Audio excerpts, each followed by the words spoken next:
Salut! Aujourd'hui on va parler de l'achat de notre premier boîtier photo et ou vidéo. Alors selon moi il y a 3 questions à se poser quand on veut acheter notre première caméra ou notre premier appareil photo. Première question à se poser, ça va être qu'est-ce que je veux faire? Également si vous prenez un appareil photo, est-ce que vous allez plutôt prendre un appareil photo qui fait un peu tout, ça veut dire un bridge par exemple avec un objectif intégré au corps caméra? Ou alors si vous allez vous prendre un boîtier sur lequel vous allez pouvoir changer les objectifs. Alors là la question de la monture va également se poser et également la question de si je prends un réflexe ou si je prends un hybride. Du coup on résume tout ce que je viens juste de dire par qu'est-ce que j'ai besoin de faire.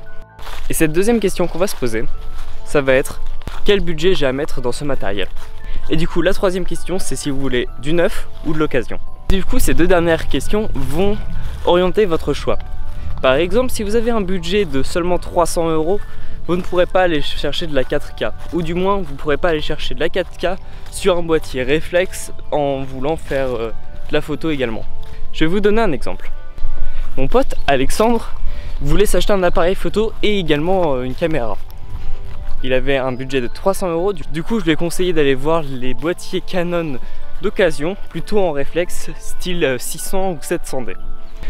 Et à ce prix là, ce qu'il a trouvé c'est un 600D d'occasion avec un 1855 de kit, avec également une sacoche, un 70-300 Sigma et le tout du coup pour 300 €.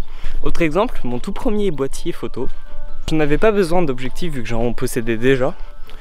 Et le seul truc que j'avais besoin du coup c'était du boîtier nu. Cette fois là j'avais un budget d'un peu moins de 300 €. Mais par contre j'ai pas regardé l'occasion, j'ai directement regardé du neuf. Du coup j'ai trouvé un Canon EOS 1200D neuf, sans objectif, le tout pour 270 €. Et anecdote, ce boîtier là je l'ai gardé pendant 2 ans, avant en début d'année de passer sur un 100D. Sans oublier que des fois c'est les besoins qui vont fixer le budget. Je sais que j'ai besoin de faire de la 4K par exemple, je sais que j'ai besoin de pouvoir changer d'objectif, et ben mon budget va forcément être conséquent. Exemple, un budget de 800 € pour la 6300 qui est là. Après, ces 3 questions se posent pour n'importe quel achat de matériel. Que ça soit du matériel son, que ça soit du matériel image, un nouvel objectif ou n'importe quoi autre, il faut vous poser ces 3 questions.